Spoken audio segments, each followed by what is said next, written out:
एक बार की बात है, सोनिया अपनी छोटी बहन और माँ ललिता के साथ रहती थी। सोनिया की उम्र 18 साल की थी और उसकी छोटी बहन अभी 7 साल की थी। उनके घर के हालात बहुत ही बुरे थे। गरीबी में किसी तरह उनके दिन बीत रहे थे। एक दिन की बात है, सोनिया की छोटी बहन प्रीति की रात को एकदम से आंख खुल जाती है। उसको बहुत तेज भूख लग रही थी। मुझे बहुत तेज भूख लग रही है, क्या करूं? रसोई में जाकर देखती हूँ। प्रीति उठकर रसोई में जाती है और कुछ खाने के लिए ढूंढने लगती है, लेकिन उसे कुछ नहीं मिलता। वो रोने लगती है। मेरे पेट में भूख के मारे बहुत जोर से दर्द हो रहा है और कुछ खाने के लिए भी नहीं है। मैं क्या करूं? बेचारी प्रीति के पेट में भूख के मारे दर्द हो रहा था। खाना ढूंढने पर भी उसे कुछ नहीं मिलता, क्योंकि घर में अनाज का एक दाना नहीं था। प्रीति पानी पीकर दोबारा सोने चली जाती है। अगले दिन प्रीति अपनी माँ और बहन से कहती है, माँ, दीदी, मुझे बहुत जोरों की भूख लगी है। भूख के मारे रात में भी पेट में बहुत दर्द हो रहा था। आप लोगों की नींद खराब ना हो, इसलिए मैंने आप लोगों को नहीं जगाया। तभी ललिता कहती है, मुझे माफ कर दो मेरी बच्चियों, मैं तुम्हें खाना तक नहीं खिला पा रही हूँ, लेकिन तुम दोनों चिंता मत करो। मैं आज काम की तलाश में जा रही हूँ। मुझे उम्मीद है कोई न कोई काम तो जरूर मिलेगा। ऐसा कहकर ललिता काम की तलाश में चली जाती है। प्रीति भूख के मारे तड़प रही थी। तभी सोनिया प्रीति से कहती है, तू रुक प्रीति, मैं अभी बगल वाली काकी से कुछ कच्चे चावल मांग कर लाती हूँ, फिर मैं उसे उबाल कर तुझे खिला दूंगी। तेरी भूख शांत हो जाएगी।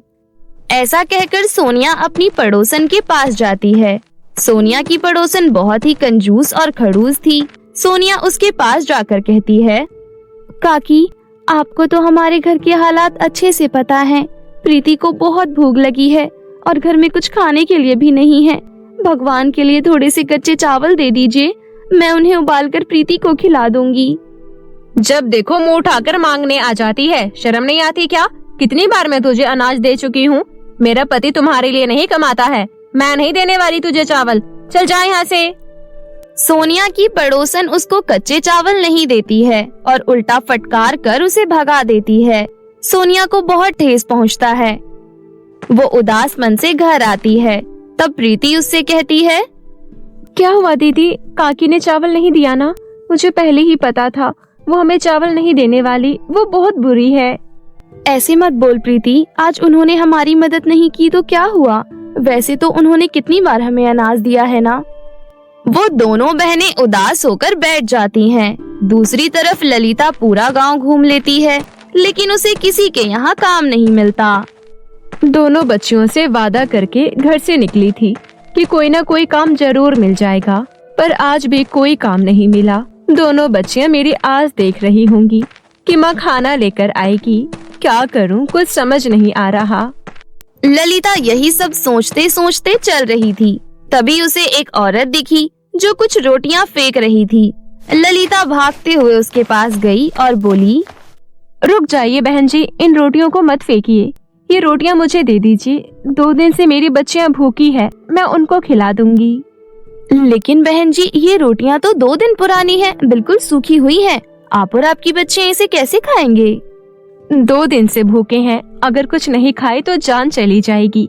उससे तो अच्छा है कि हम ये सूखी रोटियां खाकर जीवित रह ले। वो औरत ललिता को सूखी रोटियां दे देती है। उन रोटियों को लेकर ललिता घर आती है। रोटियों को देखकर प्रीति बहुत खुश होती है और जल्दी जल्दी 2 रोटियां खा लेती है। ललिता लाचारी भरी नजरों से अपनी बेटियों को देख रही थी। उसका दिल पसीज गया था।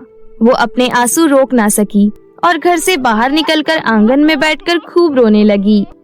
क्यों भगवान, क्यों आपने मेरे साथ ऐसा किया? पहले तो मुझसे मेरा पति छीन लिया, फूल जैसी 2 बेटियां तो दी, लेकिन उनको खिलाने के लिए अनाज नहीं दिया। क्यों भगवान, क्यों? ललिता खूब रोने लगी। तभी वहाँ पर एक गाय आई और वो जोर जोर से आवाजें निकालने लगी। अरे गौ माता, तुम भी भूखी लग रही हो। मेरे पास तुम्हें खिलाने के लिए तो कुछ नहीं है। मेरे हिस्से की रोटी है, तुम वही खा लो। ललिता घर में जाती है और अपने हिस्से की सूखी रोटी लाकर गाय को खिला देती है। रोटी खाकर वो गाय एक देवी का रूप धारण कर लेती है और कहती है, खुद भूखी रहने के बावजूद तुमने मेरी भूख मिटाई ललिता। मैं तो तुम्हारी परीक्षा ले रही थी, तुमने मेरी परीक्षा पास कर ली। बताओ तुम्हें मुझसे क्या चाहिए? साक्षात देवी माँ के दर्शन हो गए। इससे ज्यादा और मुझे क्या चाहिए होगा आपसे देवी माँ। मैं बहुत आभारी हूँ, आपने मुझे दर्शन दिए। तुम बहुत अच्छी हो ललिता, और तुम्हारा दिल भी बहुत साफ है, इसलिए मैं तुम्हें कुछ देना चाहती हूँ। देवी माँ अपने जादू से वहाँ पर एक मिट्टी का चूल्हा प्रकट करती हैं, जो कि चमक रहा होता है। देवी माँ वो जादुई चूल्हा ललिता को देते हुए कहती हैं, इस चूल्हे को मामूली चूल्हा मत समझना, ये एक जादुई चूल्हा है। इसे ले जाकर अपनी रसोई में रख देना, फिर उसके बाद चमत्कार देखना। ऐसा कहकर देवी माँ वहाँ से गायब हो जाती है, जिसके बाद ललिता वो चूल्हा लेकर अपनी रसोई में चली जाती है। देखते ही देखते उस चूल्हे का प्रकाश पूरी रसोई में फैल जाता है और पूरी रसोई में ढेरों अनाज इकट्ठे हो जाते हैं। तभी जादुई चूल्हे में जान आ जाती है और वो ललिता से कहता है, ललिता, तुम्हें अब कुछ भी करने की जरूरत नहीं है। अब तुम्हें जो भी चाहिए होगा तुम बस अपने मुंह से बोल देना, उसके बाद वो चीज मैं खुद ही बना दूंगा। और एक चीज और, मेरे जादुई होने की बात अपनी बेटियों के अलावा किसी को मत बताना, समझी? हाँ जादुई चूल्हे जी, मैं किसी को नहीं बताऊंगी। तभी वहाँ पर ललिता की दोनों बेटियाँ आ जाती हैं। दोनों बेटियों को ललिता सारी बात बताती है। ये तो सच में माँ बहुत बड़ा चमत्कार है। कहाँ तो हमारे घर में खाने को एक दाना तक नहीं था, और अब देखो रसोई में कितना सारा अनाज है। और ये जादुई चूल्हा अब हमें बहुत स्वादिष्ट खाना बना कर देगा, और ये हमसे बात भी कर सकता है। सच में माँ, देवी माँ की लीला अपरंपार है। तभी जादुई चूल्हा कहता है, सोनिया, प्रीति, तुम दोनों को भूख लगी होगी ना? बताओ मैं तुम्हारे लिए क्या बना सकता हूँ? प्रीति जादुई चूल्हे को स्वादिष्ट भोजन की लंबी लिस्ट बताती है।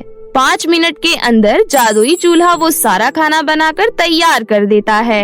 ये सब देख तीनों माँ बेटी और भी ज्यादा खुश हो जाती हैं। इसी तरह उनके दिन अच्छे से बीतने लगे। एक दिन वो तीनों बैठकर स्वादिष्ट खाना खा रही थीं। तभी सोनिया ने कहा, माँ, हमारा जादुई चूल्हा हमारे कितना काम आता है ना। ये जो भी खाना बनाकर हमें देता है वो खाना कितना स्वादिष्ट होता है। इतना स्वादिष्ट खाना तो मैंने अपने जीवन में कभी नहीं खाया था। हाँ दीदी, आप बिल्कुल ठीक कह रही हो। इतना स्वादिष्ट खाना मैंने भी कभी नहीं खाया था। हाँ माँ, मुझे लगता है हमें जादुई चूल्हे का थोड़ा फायदा उठाना चाहिए। मतलब मुझे समझ नहीं आया, जरा ठीक से समझाओ। मेरा कहने का मतलब ये है माँ कि क्यों ना हम एक ढाबा खोलें, जादुई चूल्हा उसमें हमारा साथ देगा। बात तो तुम्हारी बिल्कुल ठीक है, लेकिन उससे पहले हमें जादुई चूल्हे से बात करनी होगी। उसकी इजाजत के बिना हम ये कार्य बिल्कुल नहीं करेंगे। अपनी माँ की बात मानकर सोनिया अपनी माँ के साथ जादुई चूल्हे से बात करने जाती है। तभी जादुई चूल्हा कहता है, बताओ बताओ, तुम दोनों को मुझसे कैसी मदद चाहिए? मैं तुम्हारी सारी परेशानियों को दूर करने के लिए तैयार हूँ। जादुई चूल्हा, हम सोच रहे थे कि तुम्हारी मदद से क्यों ना हम एक ढाबा खोल लें। क्या तुम इसमें हमारा साथ दे सकते हो? वैसे भी हमारा कमाने का कोई साधन नहीं है और हम गरीब भी हैं। अगर तुम हमारी मदद करोगे तो हमारी सारी परेशानियां दूर हो जाएंगी। अरे इसमें इतना संकोच करने जैसा क्या है? मैं तुम्हारी मदद जरूर करूँगा। तुम्हारा बहुत बहुत शुक्रिया जादुई चूल्हा। उस दिन से जादुई चूल्हा उनका साथ देने लगता है और ढेर सारा खाना बनाकर उन्हें देता है। उस खाने को ललिता और उसकी बेटियां बहुत कम दामों में गांव वालों को खिलाती हैं। उनका खाना बहुत स्वादिष्ट होता था, इसलिए गांव के सभी लोग उनसे खाना लेने आया करते थे। धीरे धीरे ललिता का परिवार तरक्की करने लग गया और वो अमीर हो गए। उन्होंने माँ और बेटी का ढाबा नाम से एक बहुत बड़ा रेस्टोरेंट खोला और वो रेस्टोरेंट भी उनका जादुई चूल्हे की मदद से खूब चलने लगा। सोनिया की पड़ोस में रहने वाली औरत ये सब देखकर उनसे खूब जलने लगी। उसके मन में तरह तरह के ख्याल आने लगे। कल तक तो इन माँ बेटी के पास कुछ नहीं था, थोड़े से अनाज के लिए भी तरसते थे। फिर अचानक से इतना सब कुछ इनके पास आया कहाँ से? कुछ तो गड़बड़ जरूर है, मुझे पता लगाना होगा। वो औरत उन तीनों माँ बेटी पर निगरानी रखने लगती है। एक दिन प्रीति जादुई चूल्हे से स्वादिष्ट खाना बनाने को कह रही थी और ये उस औरत ने देख लिया। हे भगवान, इनके पास अपने आप काम करने वाला चूल्हा है। इसी की मदद से ये माँ बेटी इतनी अमीर हुई है। ये अपने आप काम करने वाला चूल्हा तो मेरे पास होना चाहिए। वो औरत सही मौका पाकर वो जादुई चूल्हा चुराकर अपने घर ले जाती है और बहुत खुश होती है। अब तो ये अपने आप काम करने वाला चूल्हा मेरे पास है। अब मैं इसे बहुत स्वादिष्ट भोजन बनाकर खाऊंगी और इस माँ बेटी की तरह मैं भी अमीर हो जाऊंगी। लेकिन इस चूल्हे का इस्तेमाल कैसे होता है, बोल कर देखती हूँ। चूल्हे, मेरे लिए खीर बना दो। उस औरत का आदेश सुन जादुई चूल्हे के मन में खुराफात जागता है और वो अपनी आग की लपटें इतनी तेज कर देता है कि उस औरत का पूरी तरीके से घर जलने लगता है। ये सब देख वो घबरा जाती है। हे भगवान, इस चूल्हे ने तो मेरे घर में आग लगा दी। लगता है मुझे इसका सही उपयोग करना नहीं आया। इसे बंद कैसे करते हैं? अभी सोनिया को बुला कर लाती हूँ। वो औरत भागी भागी सोनिया को बुलाने जाती है और उसको बुला कर लाती है। सोनिया जैसे ही घर में आती है वो चूल्हे की आग अपने आप खत्म हो जाती है। तब सोनिया कहती है, काकी, ये सब आपके गलत उपयोग की वजह से नहीं, आपके लालच की वजह से हुआ है। ये चूल्हा कोई साधारण चूल्हा नहीं है। साक्षात देवी माँ ने हमें ये चूल्हा दिया है। मुझे माफ कर दो बिटिया, मुझसे बहुत बड़ी गलती हो गई। तुम अपने चूल्हे को यहाँ से ले जाओ, मुझे इससे डर लग रहा है। सोनिया हंसने लगती है और चूल्हे को लेकर अपने घर चली जाती है और अपनी माँ और छोटी बहन के साथ अपना जीवन खुशी खुशी व्यतीत करने लगती है। जादुई 3 लहंगों का घर। बहुत समय पहले की बात है। जूही और रश्मि नाम की 2 अनाथ बहनें एक साथ रहा करती थी। वो दोनों एक साथ रहती तो थी, परंतु दोनों में ही जमीन आसमान का फर्क था। रश्मि का रंग सांवला था, परंतु वो मन से बहुत ही ज्यादा अच्छी थी। वो हर किसी से प्यार से बात करती थी और घर का ज्यादातर काम वो खुद ही किया करती थी। दूसरी ओर जूही थी, जो कि बेशक दिखने में सुंदर थी, परंतु उसकी बोलचाल, दूसरों के प्रति व्यवहार सब बहुत ही बुरा था। वो अपना ज्यादातर समय फोन में ही बिताया करती थी। ऐसे ही उन दोनों के दिन बीत रहे थे। एक दिन डोरबेल बजती है।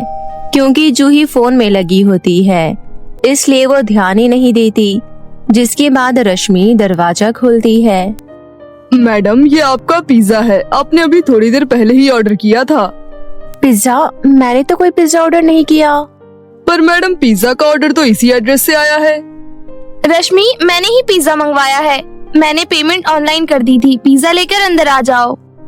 रश्मि पिज्जा लेकर अंदर आ जाती है और फिर गुस्से में कहती है, जूही, तुम खुद के साथ क्या कर रही हो? तुम इतनी बाहर की चीजें खाती हो और वो भी सारी मैदे वाली। अगर ये सब आगे भी चलता रहा तो तुम्हारी तबीयत खराब हो जाएगी।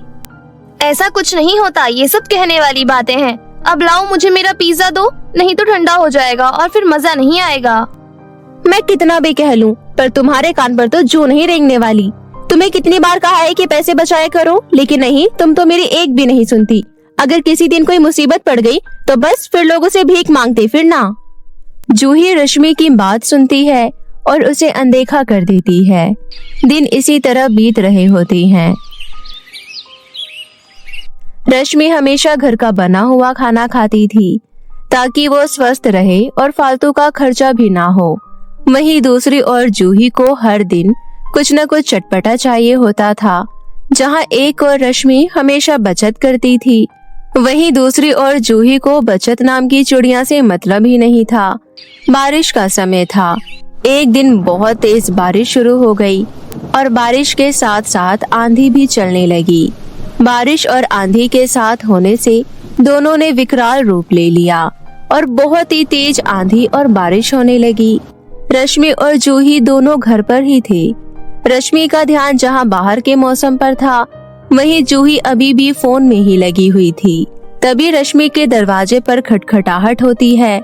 रश्मि जैसे ही दरवाजा खोलती है तो देखती है कि उसके घर के बाहर एक परी खड़ी है जो पूरी तरीके से भीगी हुई है। उसके पंख भी भीगने के कारण मुरझाए हुए हैं। क्या मैं अंदर आ सकती हूँ? हाँ, आप अंदर आ जाइए। आप तो पूरे तरीके से भीग चुकी हैं। आप जल्दी अंदर आइए। ऐसा कहकर रश्मि परी को अंदर ले आती है और अपने बिस्तर पर बिठा देती है। जूही अपने फोन से एक नजर ऊपर करके परी को देखती है और फिर अपने फोन में ही लग जाती है। परी जी, आप यहाँ बैठिए, मैं आपके लिए चादर और गरम चाय लेकर आती हूँ, जिसे आपको अच्छा लगेगा।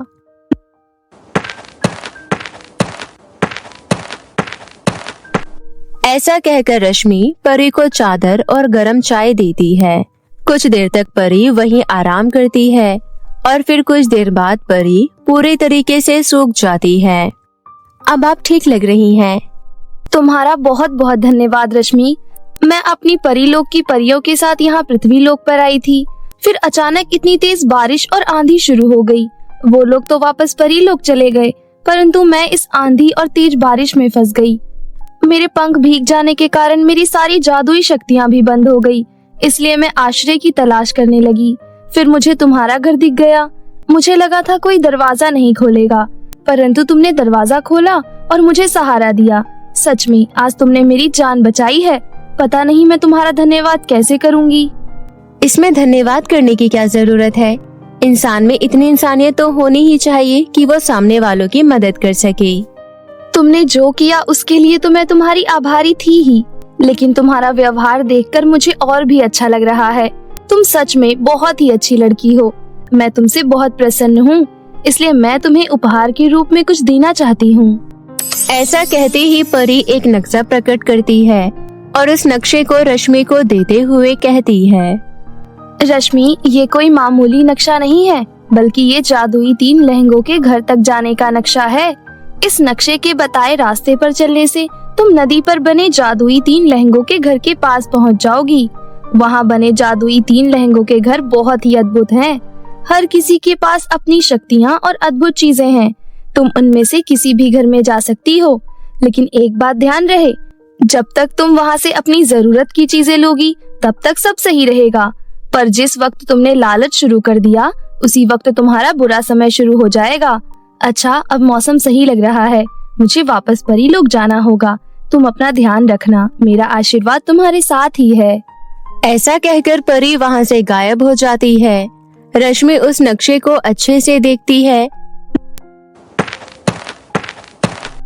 और फिर सारी बात जूही को बताती है। तुम्हें पक्का पता है वो कोई परी ही थी? तुम ये कैसी बातें कर रही हो? वो एक परी ही थी और उन्होंने ही मुझे ये नक्शा दिया है। उन्होंने कहा है कि इस नक्शे के बताए रास्ते पर चलकर हम जादुई 3 लहंगों के घर के पास पहुंच जाएंगे। ये तो जंगल के पास का रास्ता लग रहा है। अगर तुम्हें उस परी की बात पर विश्वास है, तो कल हम दोनों उन 3 लहंगों के घर को ढूंढने चलेंगे। इसके बाद अगले दिन रश्मि और जूही उस नक्शे को लेकर जंगल की तरफ बढ़ने लगते हैं। वो नक्शे के बताए रास्ते पर चल रहे होते हैं, परंतु ना जाने कैसे वो भटक जाते हैं और जंगल में इधर उधर घूमने लगते हैं। जूही, लगता है हम खो गए हैं। हम पहले भी इन 4 पेड़ों के पास से घूम कर गए थे और अब हम वापस यहीं पर आ गए हैं। लगता है हम रास्ता भटक गए हैं और एक ही जगह घूमे जा रहे हैं। लग तो मुझे भी ऐसा ही रहा है, पर अब हम क्या करेंगे? हमें तो वापस जाने का रास्ता भी याद नहीं है। वो दोनों इसी सोच में इधर उधर घूम रहे होते हैं। तभी वो परी वहाँ पर प्रकट हो जाती है और रश्मि को चिंता में देखकर उसकी मदद करने के लिए सोचती है और एक बुढ़िया का रूप लेकर रश्मि और जूही के सामने प्रकट हो जाती है। तुम दोनों लड़कियाँ इस जंगल में क्यों घूम रही हो? ये जंगल तो बहुत ही खतरनाक है। तुम यहाँ कैसे आई? रश्मि कुछ बोलने ही जा रही होती है कि तभी जूही उसे रोक लेती है, जिसके बाद वो बुढ़िया कहती है, कहीं तुम दोनों वो नदी के पास वाले जादुई 3 लहंगे के घरों में तो नहीं रहती हो? मैं अभी उसके पास से ही होकर आई हूँ। क्या आप सच कह रही हैं? हाँ, मैं नदी के पास गई थी, वहीं मुझे वो 3 जादुई लहंगे के घर दिखे। इसके बाद रश्मि और जूही उस बुढ़िया से जादुई लहंगे के घरों का रास्ता पूछ लेती है और उस बुढ़िया के बताए हुए रास्ते पर चलकर जादुई 3 लहंगों के घरों के पास पहुंच जाती है। जैसे ही वो वहां पहुंचती है, उन्हें अपने सामने 3 बहुत ही सुंदर और अद्भुत जादुई लहंगे के घर दिखाई देते हैं। ये तो सच में बहुत ही सुंदर जादुई लहंगे के घर हैं। इतने सुंदर घर तो मैंने आज तक अपनी जिंदगी में नहीं देखे। इसका मतलब ये है कि वो परी सच में थी। देखा, मैंने कहा था ना। ये तीसरे नंबर का घर हीरे मोती से सजा हुआ लग रहा है। मैं तो इसके अंदर जा रही हूँ। ये पहला वाला घर बहुत ही सिंपल और अच्छा सा है। मैं इसके अंदर जाती हूँ। जूही जिस लहंगे के घर के अंदर जाती है वो घर बाहर से ही नहीं, अंदर से भी सोने और हीरे जवाहरात से भरा होता है। हर जगह अलग तरह के सोने के आभूषण, हीरों से बनी चीजें इधर उधर पड़ी होती है। ये सब देखकर तो जूही की आंखें चमक उठती है। यहाँ तो कितनी धन दौलत जमा हो रखी है। ये सोना, चांदी, हीरे, जवाहरात, यहाँ कितना कुछ है। अगर यहाँ की चीजों का मैं 1% बाहर लेकर चली गई तो मैं तो बहुत ज्यादा अमीर हो जाऊंगी और फिर मुझे कोई काम नहीं करना पड़ेगा। मैं बैठकर राज करूंगी। ये सोचकर जूही एक थैला ढूंढती है और उसमें वहाँ रखे सोने, चांदी और हीरे के सामान भरने लग जाती है। यहाँ दूसरी ओर रश्मि जिस घर में जाती है वहाँ उसे ढेर सारा राशन का सामान दिखाई देता है और वहीं पर उसे कुछ जरूरत का सामान भी दिखता है। क्या बात है, यहाँ तो बहुत सारा राशन का सामान है। इससे तो मेरे साल भर का राशन का इंतजाम हो जाएगा और यहाँ रखा बाकी सामान भी मेरे बड़े काम आएगा। ऐसा सोचकर रश्मि वहाँ रखा राशन और कुछ जरूरत की चीजें लेकर उस जादुई लहंगे के घर के बाहर आ जाती है। इसके बाद रश्मि दूसरे जादुई लहंगे के घर के अंदर जाती है। उस घर के अंदर कुछ नहीं होता। रश्मि जैसे ही अंदर जाती है उस जादुई लहंगे घर के अंदर से आवाज आती है। रश्मि, मैं बहुत ही गुणकारी जादुई लहंगे का घर हूँ। मेरा एक आशीर्वाद तुम्हें जीवन भर स्वस्थ रख सकता है। मैं तुम्हें आशीर्वाद देता हूँ कि तुम्हें कभी भी किसी भी तरह की बीमारी या रोग ना हो। तुम अपनी पूरी जिंदगी निरोगी होकर बिताओ। इसके लिए मैं तुम्हें कुछ उपाय भी बताऊंगा। रश्मि वहीं बैठ जाती है और उस जादुई लहंगे के घर की बातें सुनने लगती है और फिर जैसे ही उस जादुई लहंगे के घर की बात पूरी हो जाती है रश्मि उस जादुई लहंगे के घर का धन्यवाद करके बाहर आ जाती है। फिर जैसे ही रश्मि तीसरे जादुई लहंगे घर के अंदर जाने वाली होती है कि तभी वो तीसरा जादुई लहंगे का घर गायब हो जाता है और उस घर में गई जूही भी गायब हो जाती है। लगता है वही हुआ जिसका डर था। परी ने कहा था कि अगर किसी ने भी लालच किया तो वो जादुई लहंगे का घर गायब हो जाएगा और बहुत ही गलत हो जाएगा। हे भगवान, मेरी बहन जूही। ऐसा कहकर रश्मि रोने लग जाती है और फिर थोड़ी देर बाद अपने आंसू पोंछते हुए बाकी दोनों जादुई लहंगों के घर से कहती है, देखिए, मैं जानती हूँ जूही ने जो भी किया गलत किया, परंतु वो मेरी इकलौती बहन है। उसके सिवा मेरा इस दुनिया में कोई भी नहीं है। कृपया करके मुझे उसे वापस कर दीजिए। मैं वादा करती हूँ आज के बाद वो कभी भी लालच नहीं करेगी और एक अच्छे इंसान बनकर रहेगी। जूही एक अपराधी है और उसे दंड मिलना जायज है, परंतु तुम एक बहुत ही अच्छी लड़की हो। तुमने न केवल ईमानदारी दिखाई है बल्कि हमारी परी की भी जान बचाई है। इसलिए हम तुम्हारी बात मान रहे हैं और तुम्हारी दुष्ट बहन को तुम्हें वापस लौटा रहे हैं। ऐसा कहकर वो जादुई लहंगे के घर जूही को वापस से वहीं प्रकट कर देते हैं। रश्मि जैसे ही जूही को देखती है वो उसे गले से लगा लेती है और सारी बात बताती है। मैं आप सबसे माफी मांगना चाहती हूँ। मैं जानती हूँ मैंने लालच किया, इसलिए मेरे साथ ये सब हुआ, पर मैं वादा करती हूँ मैं आज के बाद कभी भी ऐसा कुछ नहीं करूँगी और अपना आने वाला जीवन रश्मि की ही तरह ईमानदारी से जीऊंगी। इसके बाद दोनों बहनें जादुई लहंगे के घरों का आशीर्वाद लेकर वापस से अपने घर आ जाती हैं और वहां से लाए हुए सामान की बदौलत एक खुशहाल जिंदगी जीने लगती है और अपने साथ साथ दूसरों की भी मदद करने लगती है। और अब जूही भी रश्मि के साथ घर के काम में मदद करने लगती है और एक दूसरे के साथ मिलकर वो दोनों हंसी खुशी रहने लगती है।